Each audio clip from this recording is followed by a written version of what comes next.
भजन राजा लागता सहज वासनेचे बीज धन गाय वासनेचे बीज धन गाय वासनेचे बीज धन गाय राम नामे उपजे आवडे राम नामे उपजे आवडे राम नामे उपजे आवडे राम नामे उपजे आवडे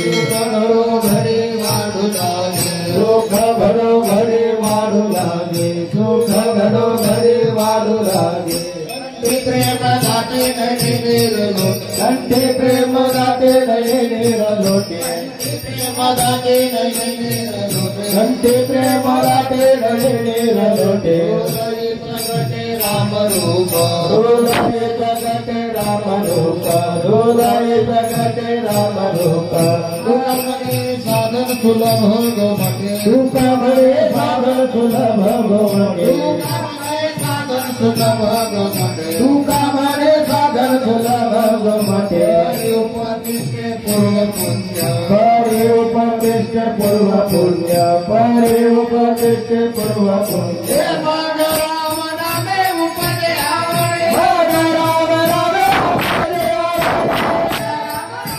उपजे आवडे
गुरुर्ब्रह्मा गुरुर्विष्णू गुरुर्देव महेश्वर गुरुर्साक्षात् परब्रह्म तस्मै श्री गुरुवे नमः।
तास सेवेकरता दिलेला आहे. तेवढे एका तासामध्ये मज पांबराय काय थोरपण पायाची वाहन पायी बरे. संत चरण रज लागत सहज वासनेची बीज जळून जाय. आताच आपल्या खांदेदादांनी सर्वपरी आप दिलेले, त्यामुळं धावत्या वेळात जेवढं होईल तेवढं विषय मांडायचं काम करायचंय. आणि आजच्या कार्यक्रमाचं का नियोजन आहे, का बरं आहे, कशासाठी आहे ते खांदेदादांनी बी सांगितलं की भरपूर दिवसापासून या श्री क्षेत्र तांबेर या साधक बंधूंचं खूप दिवसाची तळमळ चाललेली होती आणि आज मात्र त्याचा योगायोग आला म्हणून हा वैष्णव मेळावा आज संपन्न होत आहे. संत चरण रज लागत सहज वासनेचे बीज जळून जाय.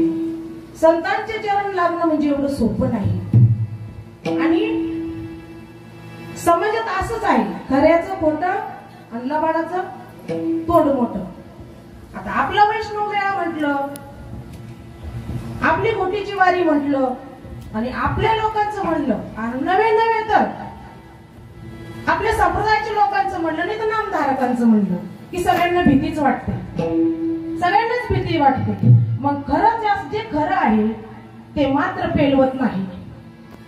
बघा ना, रव्याचं जर आपण रव्याची पेज जर केली तर ते पितो म्हणजे ती पचन होती, सहन होती. आणि त्या ठिकाणी जर रात्री आपण जर पिठलं खाल्लं तर कुटकुटायला लागतं ना पोट. मग तसा हा परमार्थ आहे आपला. कारण खरं आहे ना, साच आहे, खरं आहे, सत्य आहे, म्हणून लोकांना पटत नाही. म्हणून आपला जो वैष्णव मेळावा आहे तो गर्दीचा नसून हा दर्दीचा आहे. कारण का इथं दर्दी आहे सगळे. कारण का संत चरण रज लागत सहज त्या संतांची रजाची माती मात्र आपल्याला आपल्या भाग्यात आलेली, आपल्या कपाळाला लागलेली आहे. म्हणून एवढेच आहे, जास्तची काही गरज नाही. तुकोबराय म्हणतात संत चरण रज. सगळ्यात महत्वाचं सांगायचं राहिलं, मी नवीनच आहे बरं का, मी काही एक्सपर्ट कीर्तनकार नाही, काही नाही. यात फक्त सद्गुरूंची सदिच्छा म्हणून, त्यांचा आशीर्वाद म्हणून याच्यावरती आपला मुका असलेलं लेकरू त्यांनी बोलायला लावलं, ही त्यांची कृपा आहे. म्हणून एक्सपर्ट काय कीर्तनकार नाही, चुकलं तुला सगळ्यांची माफी मागते. पण तुकोबराय सांगतात संत चरण रज लागत सहज वासनेचे बीज जळून जाते. मग वासना कधी जळते, केव्हा जळते वासना? आणि मग परमार्थ करत असताना वासना जळावी की नाही जळावी, जळाली पाहिजे की नाही जळाली पाहिजे? आपली जळती का? मग आपण परमार्थ तर करतो पण सगळा बाह्य रंगाचा आहेत ना. बघा, बाहेरचं तर आपल्याला बोलायचंच नाही, पण आपल्या तर सांगायचं आहे. परमार्थ जर करायचा असेल, परमार्थ का करावा, कशासाठी करावा आणि परमार्थ का म्हणून करावा याचं ज्ञान आपल्याला अगोदर जर आलं किंवा आपुली आपण करा सोडवणं, आपली सोडवण करायची जर असेल, आपल्या जीवाची जर आपल्याला कीव येत असेल, आपल्या देहाची जर आपल्याला कीव येत असेल तर मात्र प्रामाणिकपणाने परमार्थ केला पाहिजे. मग ह्यानं केलं, त्यानं केलं, त्यानं केलं, ह्यानं केला, हा परमार्थ नको. मग आपल्या सुद्धा हा विषय झालेला आहे भरपूर जणांचा की आता अवस्था हा प्रकारच राहिलेला नाही, अवस्था हा विषयच नाही. पण जोपर्यंत माणसाला चांगल्या प्रकारे अवस्था होत नाही तोपर्यंत आपल्यातली वासना मात्र जळत नाही. आणि तुकोबरायांनी काय सांगितलेलं आहे, वासनेचे बीज जळून जाय. आणि मग वासना जळल्याच्या नंतर मग राम नामे उपजे आवडे सुख घडोघडी वाढू लागेल. मग मला सांगा, आपण प्रपंचामध्ये किती खटोटोप केला म्हणजे आपल्याला सुख मिळेल. मग सुख सुख सुख म्हणजे तरी काय? सर्वजण कशाच्या पाठीमागे लागलेलो आहेत? आपण सुखाच्या पाठीमागे लागलो आहेत ना. प्रत्येकाला सुख हवंय. कोण नंतर विचारा बरं एखाद्याला, तुम्हाला दुःख पाहिजे का? मग दुःख फक्त कोणी मागितलं होतं? एकनाथ महाराजांनी मागितलं होतं दूध, आणि दूध श्रीकृष्ण भगवंताच्या आत्याला मागितलं होतं ना. कोणती मातेने दुःख मागितलं होतं? मग तेवढं आपलं सामर्थ्य आहे का? नाही ना.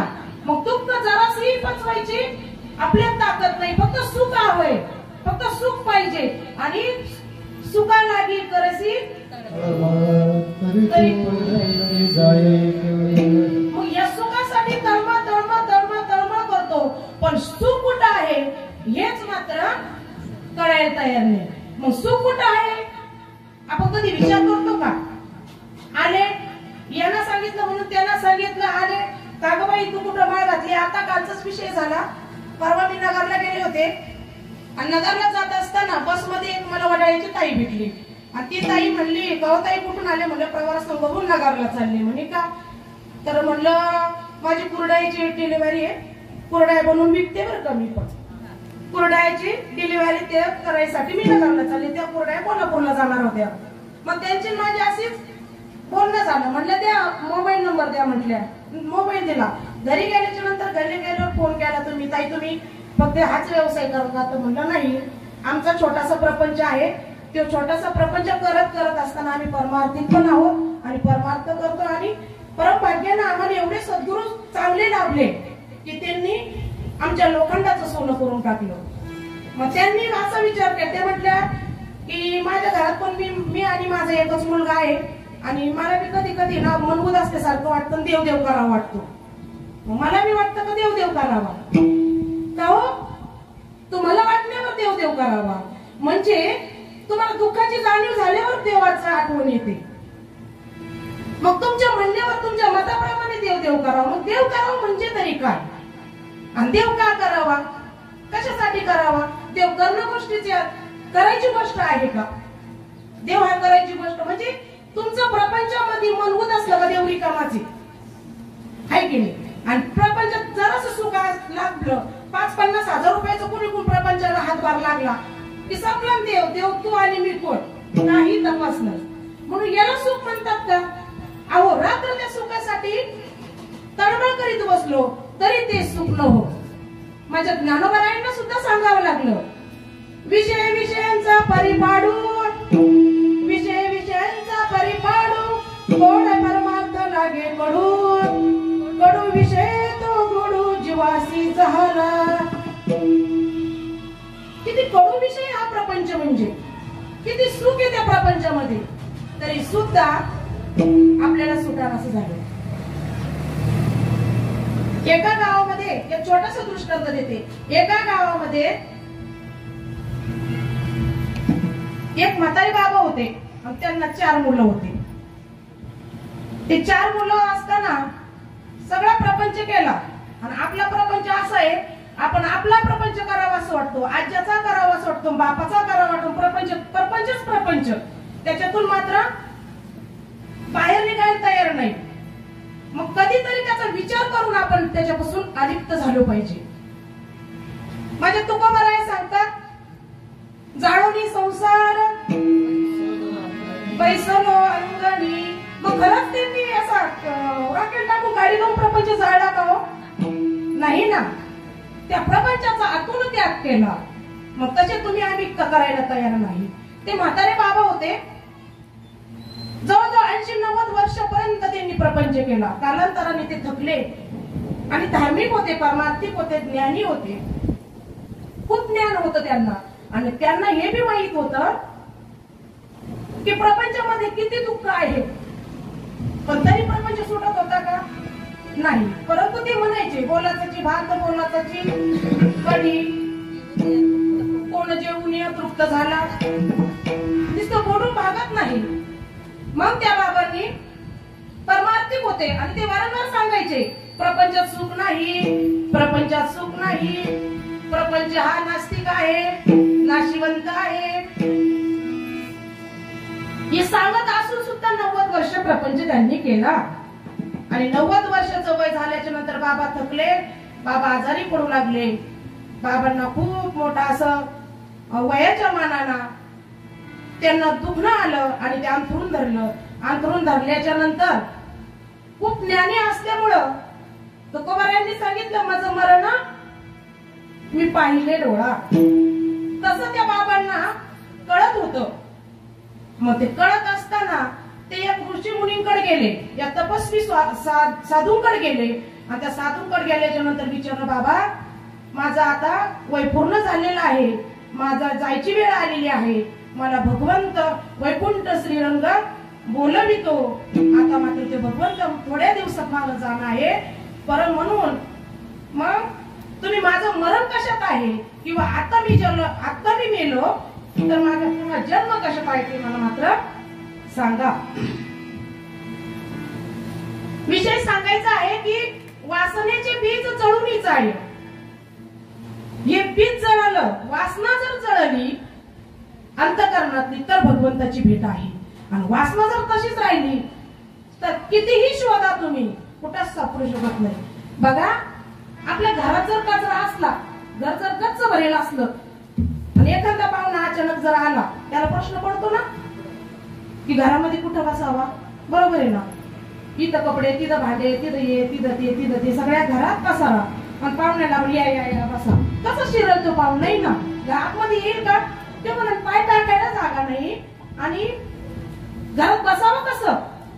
मग तसं तुकोबारायांनी सांगितलेलं आहे की वासनेचे बीज जळून जाय. जोपर्यंत आपले अंतःकरण शुद्ध होत नाही आणि आपल्यात ती वासना जात नाही तोपर्यंत भगवंत वास करेल का? नाही करणार.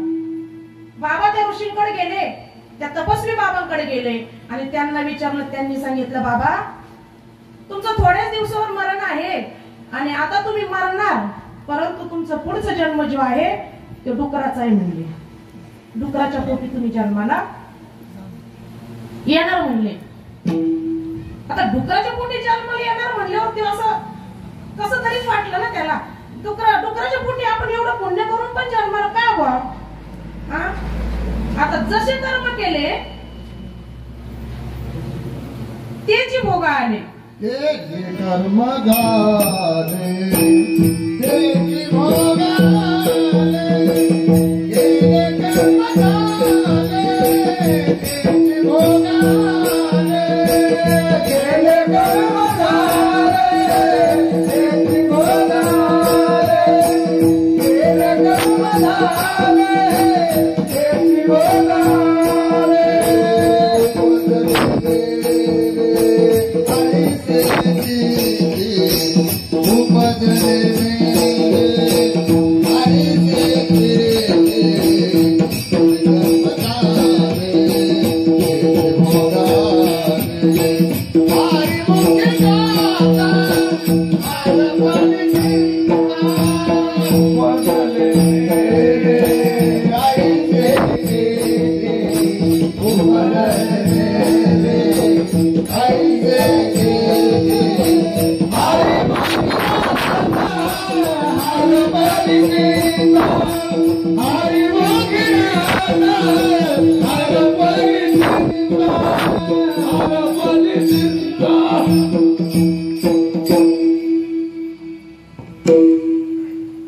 जे कर्म माणूस करल तेच भोगायला येईल. परंतु बाबा म्हटले मी आयुष्य परमार्थ करत असताना माझ्या नशिबाला पुढचा जन्म म्हणजे डुकराच्या पोटी जन्म घेणं आले नाही. बरं जाऊ द्या, ठीक आहे म्हणले. जर असतं तर असून द्या पण बाबा मला एक सांगा की डुकरीने एक पिल्लू होतं का? भरपूर होतात ना. किती विशेषता आहे ना.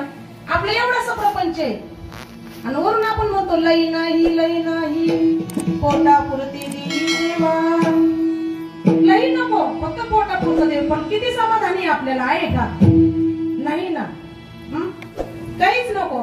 मग तरी त्यांनी विचारलं असून द्या, डुकरीच्या पोटी जन्म असला तर असून द्या, परंतु एक पिल्लू नाही त्या डुकरीला 10, 5 काय 2, 4, 6, 7 पिल्ल होतच असेल. मग त्यांची किती विशेषता आहे बघा. आपल्याला एक सांभाळल्या जात नाही.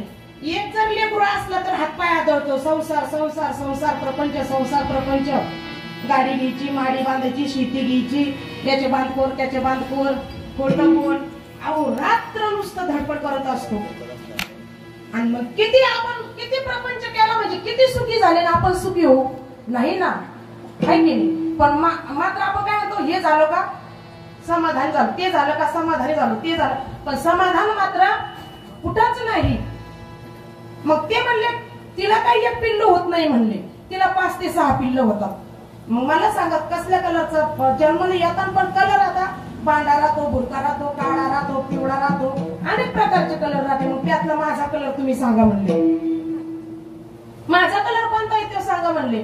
म्हणे तू जो कलरला येशील ना, जन्माला येशील ना, तो तुझा पांढरा कलर राहील म्हणले, ढवळ्या कलरचं तू मात्र जन्माला येशील म्हणले. त्याच्यामुळे बरं म्हातारा महिना 2 महिने मरायचं होतं, ते अगोदरच आलं त्याचं मरण. चिंता किती चिंता जीवाला. ते 2-3 महिने लेट मारणार होता, पण अजून त्याला चिंता वाढली, मी मरणार, मी मरणार, मी मरणार. आणि तो काय म्हणला होता, मी मरणाला घाबरत नाही, मी खूप परमार्थ केलेले, खूप देवदेव केलेले, साधू संतांची सेवा केलेली, मला मोक्ष मिळणार, मला मी मात्र मरणाला घाबरणार नाही. घरी आल्याच नंतर बाबा हो मुलांना सांगितलं की बाबा हो आता माझं 2 महिन्यावर मरण आलेलं आहे आणि 2 महिन्याच्या नंतर मी मरणार आहे. मी मेल्याच्या नंतर आपल्या पाठीमागच्या आंब्याच्या झाडाखाली डुकरी बसलेली म्हणे आणि ती 2 महिन्याला जन्मणार आहे. ती वेल्याच्या नंतर तिला 5 ते 6 पिल्ल होईल आणि त्या 5 ते 6 पिल्लामध्ये पांढरा जो कलर आहे तिच्या पोटी मी जन्माला येणार आहे आणि त्यातला मी पांढऱ्या कलरचा असेल. मुलांना मी ज्या वेळेस जन्माला येईल त्यावेळेस तुम्ही लगी माझ्या मानगुटावरती काहीतरी सुरी घाला, काहीतरी करा, पण माझं मात्र नरड दाबून तुम्ही त्याला मारून टाका, मला तो जन्म नको आहे असं सांगितलं. झाले बाबाला 2 महिने, बाबा इकडे बाबाचा अंत झाला आणि त्या क्षणी तिकडे डुकरी यायलीच्या नंतर बरोबर पांढरं पिल्लू झालं. आता मुलांना वाटलं एवढं घाई गडबड काही नको, ती काय कुठे पिल्ल घेऊन जाणार नाही. आणि आपल्याला बी माहिती आपला बाप तिथंच आहे, जागेवरच आहे. त्याच्यामुळे 10वा 13वा केला, वाटाघाटी झाली, संपत्ती प्रॉपर्टीची वाटाघाटी करून घेतली आणि मग त्यांना आता बापाला मारायचं. ही सर्वजण चौघे मुलं तिकडे गेले आणि आता बापानं सांगितलेली आज्ञा होती, बापाच्या आज्ञेच्या बाहेर जाता येत नाही, म्हणून डुकरेनीच्या त्या पिल्लाला धरलं आणि त्या पिल्लाला दोन्ही हातामध्ये धरताच तितकीच ते पिल्लू आरडलं आणि ते म्हणलं अरे नका नका नका, आता नका मारू, मला बरं वाटतं, आता बरं आहे, याच्यात बरं आहे, सुख आहे याच्यामध्ये, आता मात्र मला मारू नका. पहिले तर सांगितलं काय होतं, मारा, आणि आता काय म्हणतो, मारू नका. मग बघा, जर जोपर्यंत जिवंत आहे तोपर्यंत आपली वासना जळत नाही आणि मेल्यावरती सुद्धा एवढी अपेक्षा की अभंगाच्या Bye.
जाता सहज वासनेचे बीज जळून जाय मग राम नाम उपजे आवडे सुख घडघडे वाढू लागे.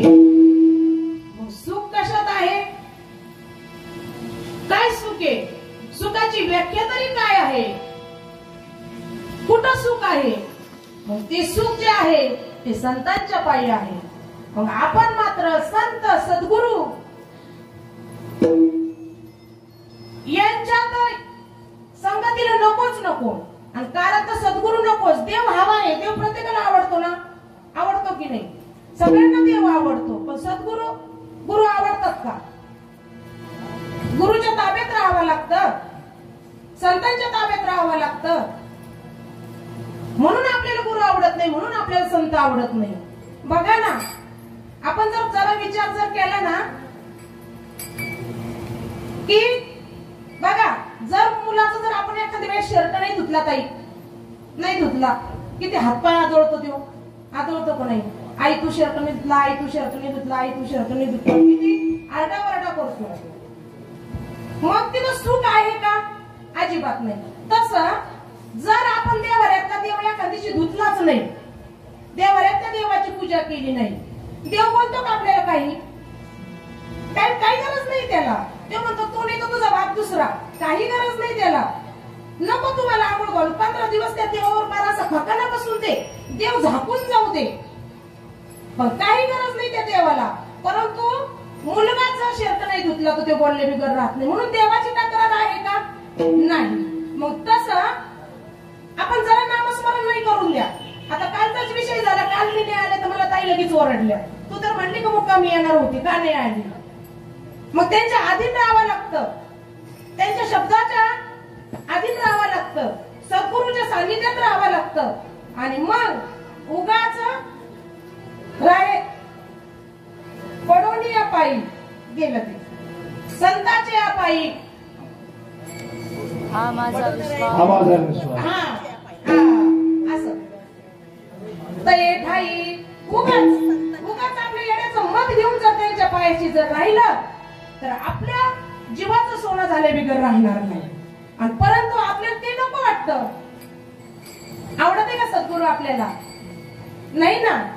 कशाला उगा 8 तास चिंतन करा, नामस्मरण करा, पुढे मेळावे असले तर जा, 8 तासांना घोटीची वारी निघली घोटीला चला. कारण ते आरडाओरडा करतात ना. कशासाठी? आपल्या हितासाठी, आपल्या हितासाठी. मग संत जन्माला येतात कशासाठी? तुमच्या आमच्या कल्याणासाठी. बरोबर आहे ना? संताच्या विभूती जगाच्या कल्याणाला, संताच्या विभूती जगाच्या कल्याणाला, संताच्या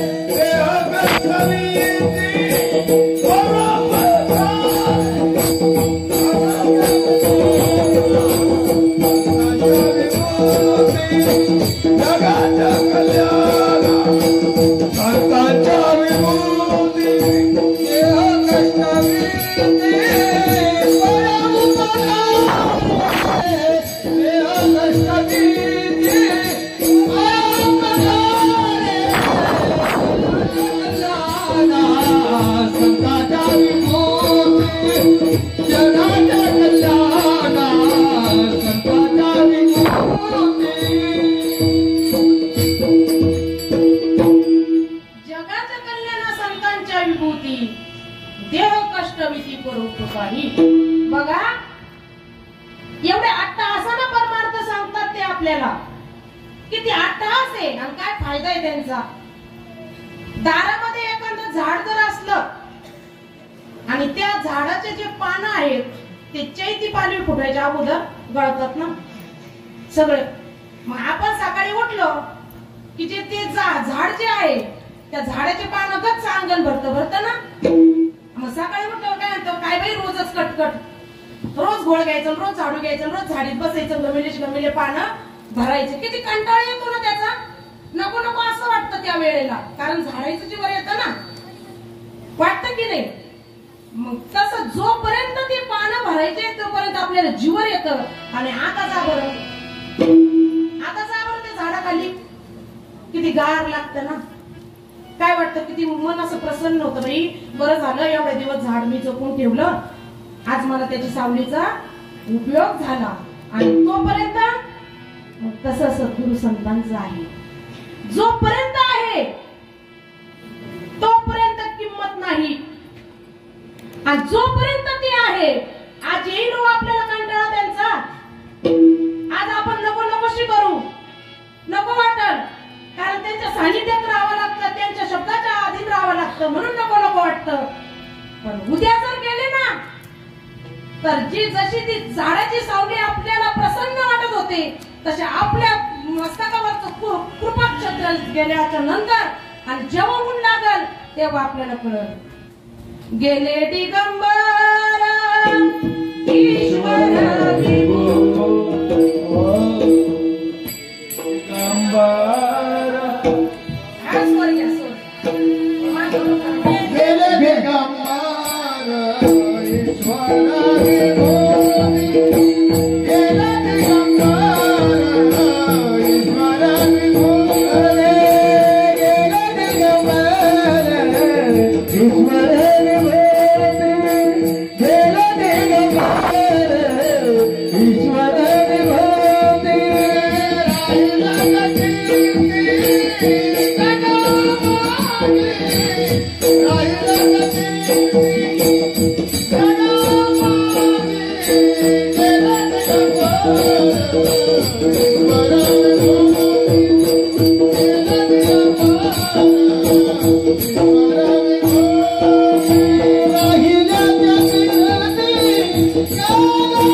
बाबा हे करत होते, बाबा ते बाबांसाठी बाबांनी किती अट्टाहासाना केलं.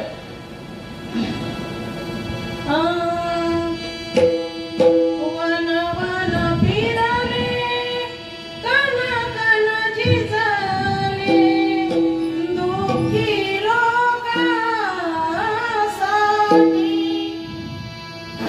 कधी या काठी कधी त्या काठी श्रीपाद बाबा आमुच्यासाठी धन्य झालो तव गुण गाता श्रीपाद बाबा आमुचे माता. मग हे जे केलं ते फक्त तुमच्या आमच्यासाठी केलं. आपण काय बघितले नाही, परंतु 9-9-10 तासाचा प्रवास ज्यावेळेस करतो आम्ही ताई सोबत ना, त्यावेळेस अख्ख्या प्रवासामध्ये फक्त बाबा आणि बाबा आणि बाबाच, बाबाच्या व्यतिरिक्त एक शब्दही नाही. आणि म्हणून आज बाबा आपल्याला कळाले. बघा, आपण जसं बारीचा विचार केला ना, मला सांगा ताई, आपल्या लग्नामध्ये भांडे 20 वर्षाचा काळ, 20-25 वर्षाचा काळ आता नाही देत, पण आपल्या लग्नामध्ये ज्यावेळेस भांडे येत होते, बरोबर ना, मग ज्या भांडे आल्याच्या नंतर डबल टेबल यायचे ना, 3-3, 4-4 कळशा, 3-3, 4-4 टिपा, बादल्या, सगळं 4-4, 5-5 असायचं. पहिलं छोटं असायचे, एवढे मोठे नव्हते. मग त्या भांड्यावरती नाव असायचे, बरोबर आहे. मग काही भांड्यावरती नाव असायचे, काही भांड्यावरती नसायचे, बरोबर आहे. मग घरामध्ये भांडे आल्याच्या नंतर ज्या नावावर भांड आहे ते भांड मात्र मान्य लागलं जायचं. लागत होतं ना. आपल्या सासूला करायचं, माझ्या सासूला केलं म्हणून सांगते बरं का. अनुभव माझ्या सासूला केलं म्हणून अनुभव सांगते. माझ्या सासूने ज्या भांड्यावर नाव होते ते भांडे मात्र रॅकला लावले, आणि ज्या भांड्यावर नाव नव्हतं ना, ज्या भांड्यावर नाव नव्हतं ना, हिचं लग्न निघलं त्याच्या घरी दे, त्याचं लग्न निघलं त्याच्या घरी दे, तिथून त्याच्या घरी, तिथून त्याच्या घरी, तिथून त्याच्या घरी, 100 घरं फिरले एका कळशीला. कारण का नाव नव्हतं. आणि जे नावाचं होतं ते अजून मी वापरते, अजून माझ्या घरात आहे. विशेषतः बघा, जर एका नावावरून एक नाव जर असलं तर ते भांड आयुष्यभर आपल्यापाशी असतं, आणि एक भांड्यावर जर नाव जर नसतं तर ते हिडतं किती. 84 ना चुके फिरा, 84 ना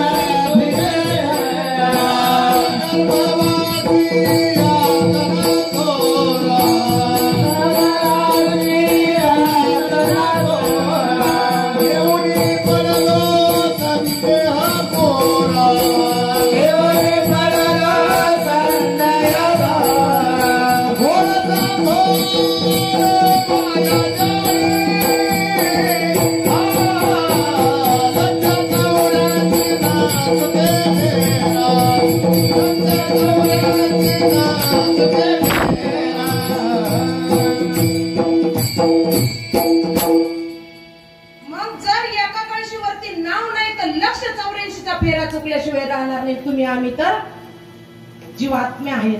मग आपली काय कथा तिथं. म्हणून जर सद्गुरूचा शिक्का रूपी नाव जर आपल्यावरती घेऊन ठेवायचं जर असेल, आणि आपल्याला एक जर आपलं अधिष्ठान एका ठिकाणी जर बसायचं असेल, तर त्याच्यावर मात्र नाव टाकल्याशिवाय गत्यंतर नाही. आणि आपल्याला मात्र ते नकोय. गळ्यात माळ कोण घालील, कपाळाला गंध कोण लावील, सद्गुरूची सेवा कोण करील, भगवंताचं कामात वेळ करून भगवंताचं नामस्मरण कोण करील, चिंतन कोण करेल, हा एवढा मोठा प्रश्न आपल्याकडे आहे. मग जसं की 184 योनीमध्ये जसं 100 पाठाचा वर्ग असतो लहान मुलांचा, शाळेचा असतो ना, शाळेचा मुलाचा लहान वर्ग 100 पाठ असतो. एका वर्गामध्ये 100 मुलं असतात एका वर्गात. आणि एवढ्या वर्गातले एवढ्या 100 मुलांमध्ये एकाच मुलाचा नंबर येतो का सगळ्यांचा येतो? एकाचाच येतो ना. मग जर 100 मध्ये एक येतो, त्यातले तुम्ही आम्ही आहोत. एवढे भाग्यवान आहोत आपण. जन्मोजन्मी आम्ही बहु पुण्य केले, जन्मोजन्मी आम्ही बहु पुण्य केले, जन्मोजन्मी आम्ही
आपल्या बापाचा घरचा देव नाहीच नाही.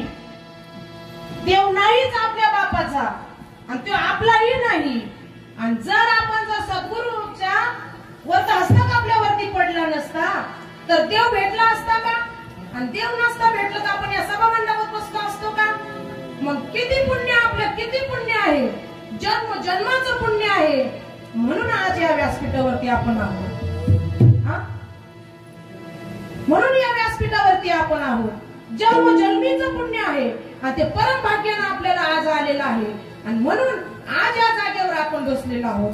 नाहीतर इकडे हिट, तिकडे हिट, तिकडे हिट, हे मंदिर ते मंदिर ते मंदिर, सोमवार मंगळवार बुधवार गुरुवार चालूच आहे की नाही.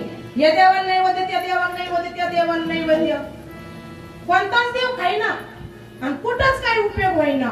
याला तांदूळ फेकून मार, त्याला गुलाल मार, त्याला बुक्का मार, काहीच उपयोग नाही. मग आपण जर आपला स्वतःचा विचार केला नाही, मग भक्ती कशी करावं हे आज आपल्याला कळलं म्हणून झालं. पण बाहेर तोच तमाशा चालू आहे. बाहेर सगळीकडे तेच चालू आहे. यानं गुण नाही आला, त्यानं गुण नाही आला, त्यानं गुण नाही आला, त्यानं गुण आला. बाप देव काय आपल्या बापाचा बसेल नाही.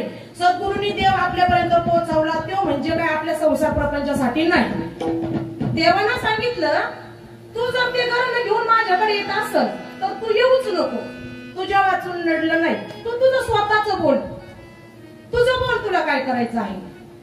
प्रपंचामधल्या ज्या अडचणी ज्या असत ते मसुबा निवारण करीन, लक्ष्मी निवारण करीन, देवी निवारण करीन, मौटीची देवी निवारण करीन, बिरुबा बैरुबा ते निवारण करतील. माझा पांडुरंग परमात्मा मात्र आपल्या जीवाचा उद्धार करण्यासाठी आपल्या 84 लाख योनी जर नसर फिरायचं आणि ठामपणे जर एका ठिकाणी जर आपल्याला बसायचं असेल तर माझ्या तुकोबारायांना सांगितलेलं आहे, जर ते भगवंत, तो राम, ते भगवंत आपल्या हृदयामध्ये जर प्रगट करायचं असेल तर त्याच्यासाठी संतांची सेवा आणि सद्गुरूंची सेवा किंवा शरणागती, सद्गुरूंची शरणागती केल्याशिवाय आपल्यातला तो जो राम आहे तो मात्र प्रगट होणार नाही. अभंगाचं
वाढू लागे.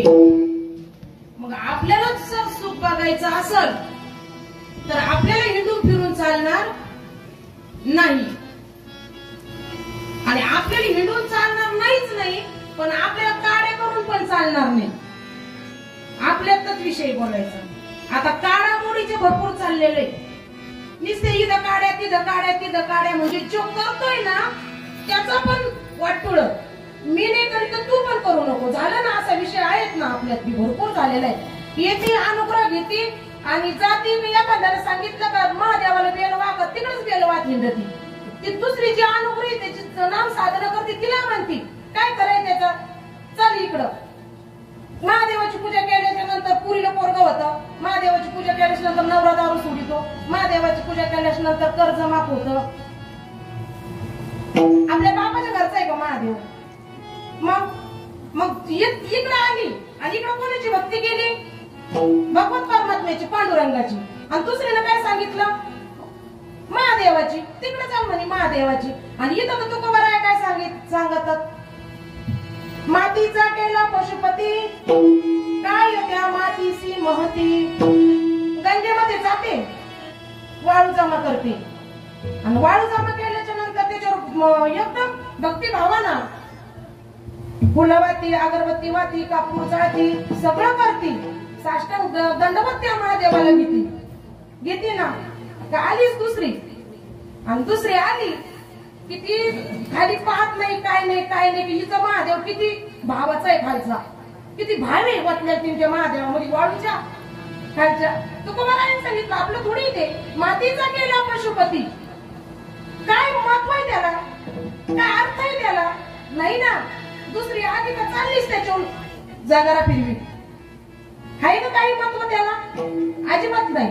दुसऱ्या ठिकाणी तुकोबाराय सांगतात चक्रावरी काशीपुरी, त्रिशूळावरी काशीपुरी, चक्रावरी पंढरी हो, चक्रावरी पंढरी दोन्ही सारखे सारखे दोन्ही सारखे सारखे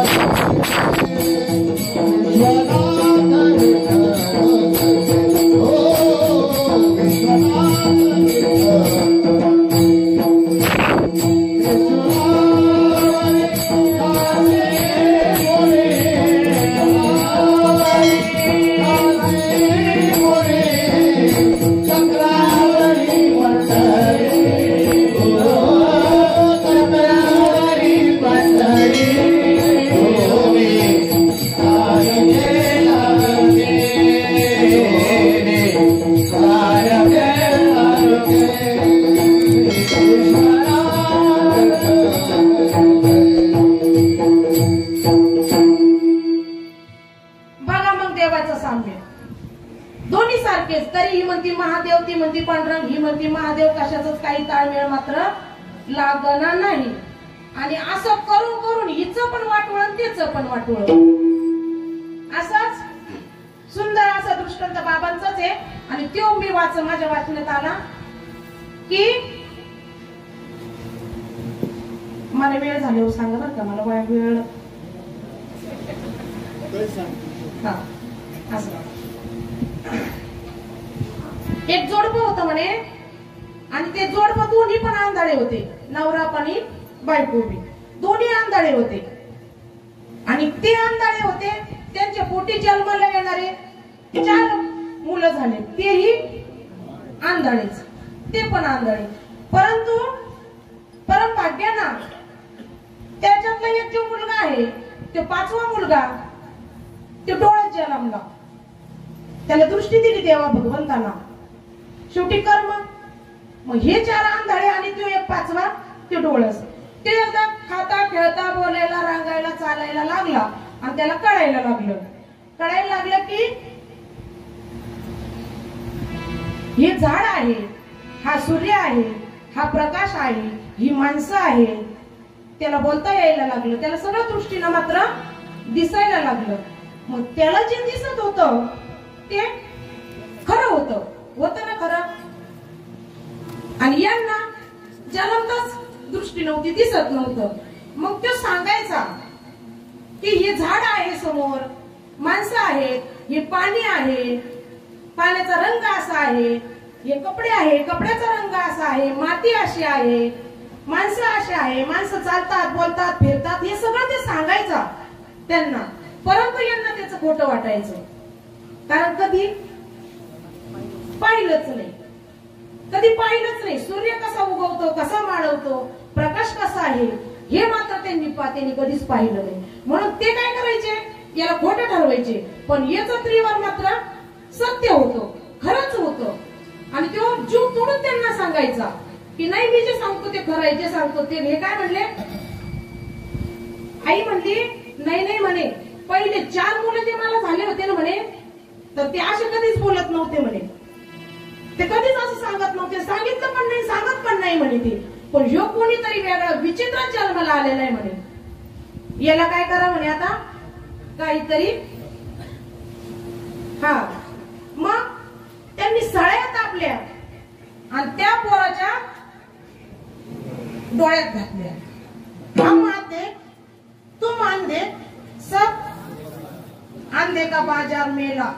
सगळेच, तुम्ही आंधळे आम्ही आंधळे, सगळे आंधळेच आंधळे.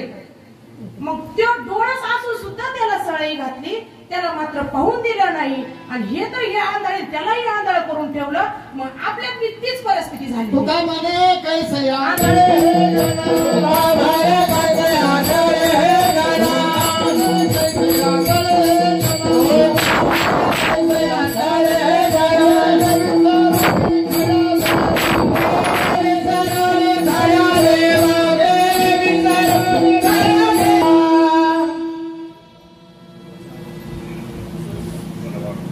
विसरलं नाही गेले विसरून खरे देवा. आणि आपल्यात काय झालं, खऱ्या देवाची प्राप्ती केली आणि पांगापांगी केली, झालं ना.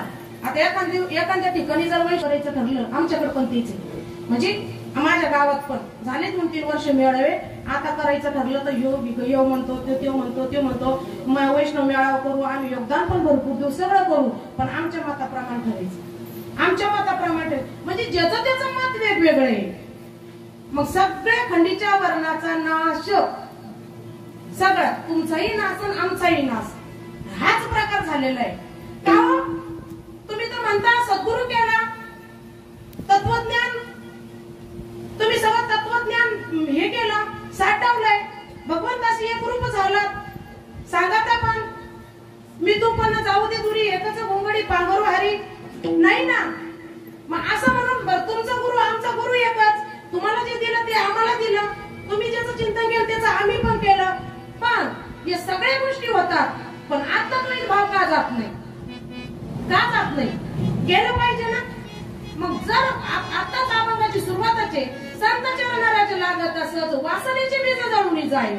मग आतली वासना जळावी, आतला द्वैत भाव जळावा, आणि म्हणायचं म्हणून प्रमाणाचे प्रमाण द्यायचे. भरला घनदाट हरी दिसे, हे फक्त इथं आल्यावरच बोलायचं नाही ना हो. जर सगळ्याच एकत्रित एका चुकीनं जर होत असलं, होऊन द्या, काय फरक पडतो त्याला.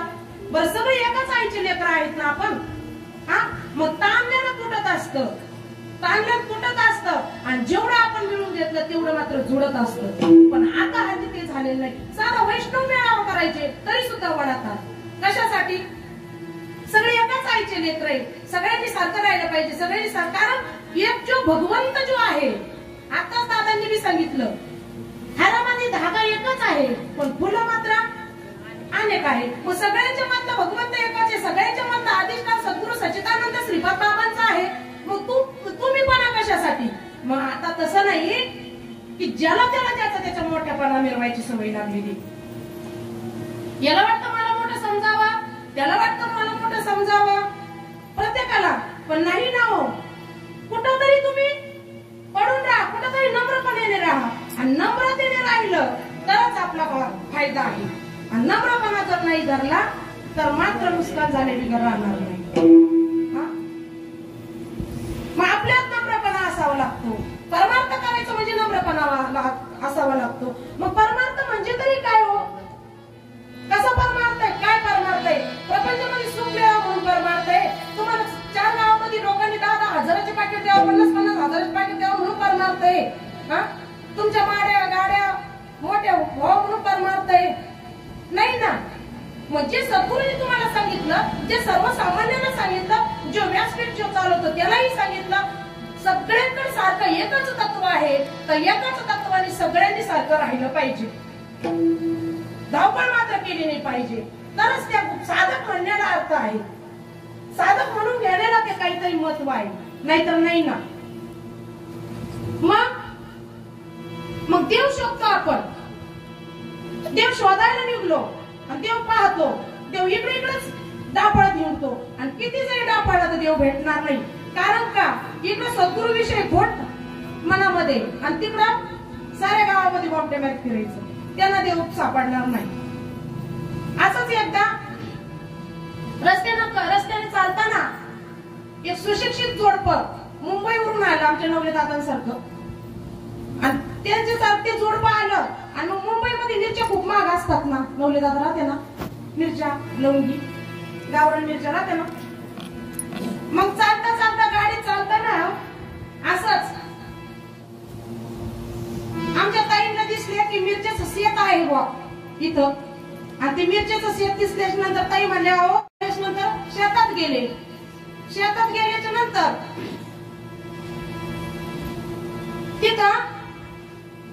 समोर शेतात त्यांनी समोर हात पाय डोकं डोळे असलेला माणूस बघितला.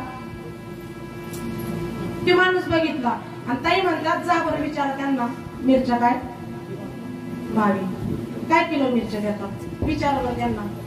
दादाने विचार करावा मागचं पुढचं केले म्हणजे अहो मिरच्या दादा शेतकरी दादा मिरच्या काय भाव आहे काय किलो मिरची आहे. आमच्या शहरामध्ये आमच्या मुंबईमध्ये अशी मिरची भेटत नाही. खूप लाल बुंद मिरची आहे चांगली आहे गावरान आहे खूप हिरवीगार आहे तिखट आहे. आम्हाला 2 किलो मिरच्या पाहिजे. ते त्याला वारंवार वारंवार वारंवार विचारून राहिले परंतु तो काय प्रतिउत्तर देईना. ते प्रतिउत्तरच देईना. तिकडून शेतकरी दादाला वाटलं शेतामध्ये कुणीतरी मिरच्याच्या वावरात कुणीतरी आलं मग तो तिथं आला. गाव म्हणे कुणाला विचारून तुम्ही शेतात शिरले कुणाला विचारून शेतात शिरले म्हणे शेत माझं आहे माझ्या मालकी हक्कीचं आहे म्हणे अहो हे काय हे दादा इथं आहेत म्हणे यांना आम्ही मिरच्या मागतोय मिरच्या पाहिजेत आम्हाला 2 किलो मिरच्या आम्हाला विकत द्यायच्या आमच्या शहरामध्ये. अहो येडे म्हणे तुम्ही बावळट आहे का त्या शेताचा मालक मी आहे मी आणि हे जे उभं केलेले आहेत म्हणे ते बुजगाव नाहीत म्हणे. मग त्या बुजगावण्याला किती दिवस तुम्ही मिरच्या मागितल्या म्हणजे तो मिरच्या देईल का. माझ्या ज्ञानोबरायांची एक उभी आहे बघा काय होतं मला येतं बरं का दादा पण मागं पुढं होतं शब्द काय नाही म्हणजे एवढं अर्जंट मध्ये माझ्या लक्षात येत नाही तर तेवढी सद्गुण बुद्धी दिलेली. माझ्या ज्ञानोबरायांची एक उभी आहे दयाची अंगी निघे ताक लोणी एका मोले दोन्ही मागू नाही बरोबर ना एका मोले दोन्ही मागूच नाही तिने असं सांगितलेले. मग एक जणी म्हणली का ताकतच तूप आहे ताक आपल्या दह्यातच तूप आहे दह्यातच ताक आहे म्हणली. आणि मग ताक काय लिटर आहे म्हणे 40 रुपये आणि तूप 400 रुपये द्या किंवा म्हणे एकाच भावामध्ये द्या म्हणे एकाच भावात काय फरक पडतो. शक्य आहे का ताकाचा भाव काय आणि त्या तुपाचा भाव काय. मग जर तूप जर ताकाच्या भावात विकले गेलं तर तुपाला महत्व आहे का आणि ताक जर तुपाच्या भावात विकले गेलं तर काही महत्व म्हणजे ज्याच्या त्याच्या जागेवर जे ते बरोबर आहे. मग जसं की त्या बुजगावण्याला त्यांनी किती दिवस मिरच्या मागितल्या म्हणजे मिरच्या मिळेल त्याच्यासाठी तो शेतकरीच हवा. तसा भगवत परमात्मा आपल्या अंतकरणातला जर जागा करायचा जर असेल तर त्याच्यासाठी संत आणि सद्गुरूच हवे. आज आपण तिसरं कंठी प्रेम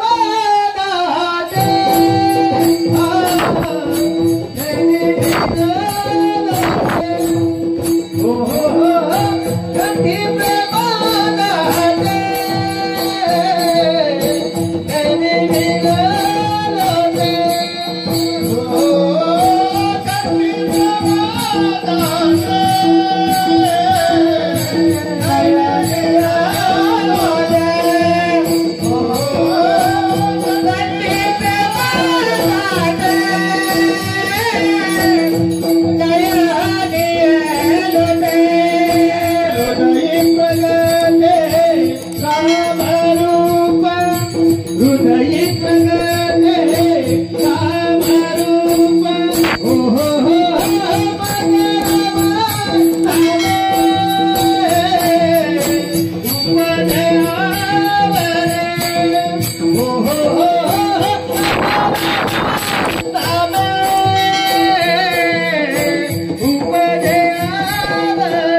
हृदयी प्रगटे राम रूप. मग राम जर आपल्यामध्येच आहे तर आपण मात्र बाहेर शोधतो. मग एवढ्याच्या माझ्या जनाबाईंनी सुद्धा सांगितलेलं, अशिक्षित असणारी जनाबाई माता माऊली, तिनं काय सांगितलं, तिनं परमार्थ केला. आपल्याला परमार्थ करायची लाज वाटत, कपाळ बंद लावायची लाज वाटत, टाळ घेऊन करायची लाज वाटत, भजनामध्ये कीर्तनामध्ये गायनाची लाज वाटत, कोणी नाव ठेवील का, कोणी बोलल का, चाल चुकल का, चुकून द्या, चुकली तर चुकून द्या. तो काय म्हणे, कसं जसं असेल तसं त्यांना मान्य आहे, भगवंताला मान्य आहे. मग सगळं असेल ते चुकू द्या. मग जनाबाईनं परमार्थ केला, जनाबाईनं देवाची अनुभूती घेतली. नाहीतर माझ्या जनाबाईनं काय सांगितलं, डोईचा पदर आला का द्यावावी, डोईचा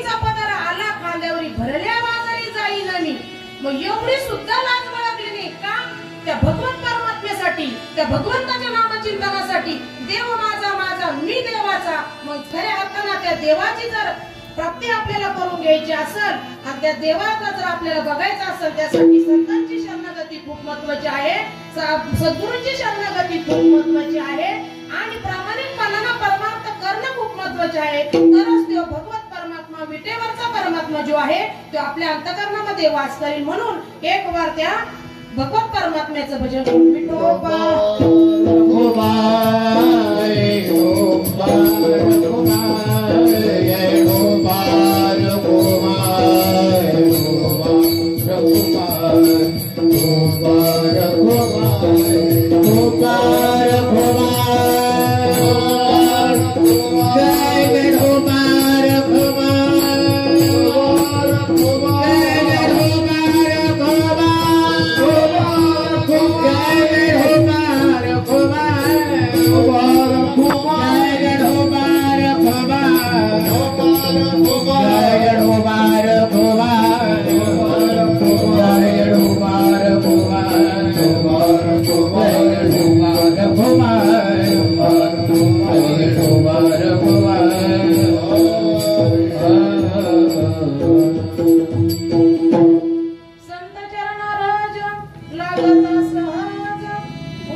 Mother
साधन इतकं सुलभ आहे, इतकं सोपं आहे, इतकं मोठं आहे, इतकं गोड आहे. ते फक्त घेणाऱ्याची इच्छा असावी लागती. घेणाऱ्याची इच्छा जर असली तर त्या भगवंताला आपल्यामध्ये वास करायला वेळ लागत नाही. त्या भगवंताची प्राप्ती व्हायला वेळ लागत नाही. मग सुखाचं एकच कारण आहे, अत्यंत दुःखाची निवृत्ती. सुखाचं एकच कारण आहे, अत्यंत दुःखाची निवृत्ती आणि परम भाग्याची प्राप्ती. अत्यंत दुःखाची निवृत्ती, परम सुखाची प्राप्ती, असं एवढंच कारण आहे. आणि आपल्या सर्वांना जर एवढं कळलं, मी काही एक्सपर्ट कीर्तनकार नाही, कोणी मी सर्वसामान्य गृहिणी आहे, सर्वसामान्य महिला आहे. परंतु माझ्या आयुष्यामध्ये जसं माऊलींनी सुद्धा सांगितलं बघा, ज्याला परिसाचं ज्ञान नसतं त्यानं काय घेतलं, माऊलीच्या ओळीमध्ये आहे, त्यानं एक जणाला परीस सापडलं म्हणे, 2च मिनिटात मी लगेच आवरते. परीस सापडलं, घेतलं आणि ते चमकतं म्हणून बकरीच्या गळ्यामध्ये बांधलं, बकरीच्या गळ्यात बांधलं. एक जण हुशार आला आणि हुशार म्हणला, काय रे म्हणलं, तो गेला, त्यानं कमरेची चावी त्या परिसाला लावून पाहिली, चावी लगेच पिवळी झाली. पिवळी झाल्याबरोबर ते म्हणलं, अरे हे तर परीस आहे, हे सोनं करणार आहे म्हणलं. मग त्यांनी विचारलं, काय रे तू कुठून आणलं, म्हणे मला सापडलं. म्हणे तू बकरीच्या गळ्यात बांधलं, म्हणे हो ते चमकतं म्हणून. गेला नदीमधून असं चमचमणारा शिंपला एक आणला आणि म्हणला, हे घेन ते दे, परीस दे, शिंपला घे, तुला बांधायचंच बकरीच्या गळ्यात तर बांध म्हणला. म्हणून ते शिंपला दिला आणि परीस घेतलं. म्हणून की ते सद्गुरू सुद्धा समजायला, त्या सद्गुरू तत्व सुद्धा समजून घ्यायला त्याला प्युअर परिसाचंच अंतकरण लागत. म्हणून सद्गुरू असे आपले परीस आहे आणि तसं माझं एक अज्ञानी रूप आणि ही अज्ञान बालक म्हणून या लोखंडाला तसा त्या परिसाचा स्पर्श झाला आणि त्या परिसाचा स्पर्श माझ्याकडे नाही मी बोलत सखा कृपावंत बोलवितो साळुंकी मंजुळा बोलत असे वाणी शिकविता धनी वेगळाची. त्याच्यामुळे इथं माझं काही नाही. जे असेल ते माझ्या सद्गुरूंचं, जे आहे ते माझ्या सच्चिदानंद श्रीपाद बाबांचं, जे आहे ते माझ्या माईचं आहे आणि माझ्या पांडुरंग परमात्म्याचे आहे आणि माझ्या मनात पण नव्हतं. हे विषय असा झाला इथं की सहज ताई म्हणल्या म्हणून इथं उभं राहायची याने, नाही तर माझा काही इथं नंबर नव्हता आणि माझं काही नव्हतं इथं उभं राहण्याचं. परंतु की एवढं परम भाग्य हे सुद्धा भाग्याचेच लक्षण आहे. हे भाग्याने मिळतं म्हणून आज माझं एवढं भाग्य उदयाला आलेलं आहे की आज सोनियाचा दिनो वर्ष अमृताचा म्हणून हरी पाहिला रे हरी पाहिला रे आज सोनियाचा दिन वर्ष अमृताचा धनु माझी सोनियाचा दिन माझी सोनियाचा दिन वर्ष अमृताचा धनु माझी सोनियाचा दिन हरी पाहिला रे हरी पाहिला रे आज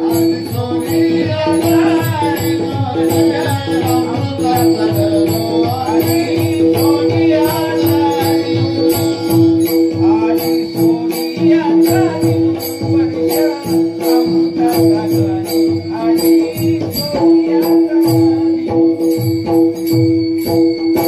म्हणून माझ्यासाठी आज या सुवर्णाचा दिवस उगलेला आहे. आणि मी काय बोलणार, तुम्ही एवढे मोठे एका चढी एक राजहंसाची पिलं आहे, प्रत्येकानं ते तत्वज्ञान ग्रहण केलेलं आहे.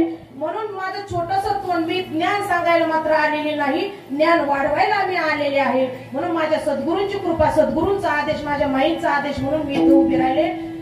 जसं माझ्या सद्गुरूंनी माझ्याकडून बोलून घेतलं, जर बोलता बोलता माझ्या वाणीतून जर अपशब्द जर गेलेला असेल, ते एक अज्ञान बालक म्हणून, छोटीशी बुद्धी म्हणून मला माफ करावं. जे असं ते माझ्या पांडुरंग परमात्म्याचं सद्गुरूचं एवढं बोलून मी माझ्या वाणीला पूर्ण विराम देते.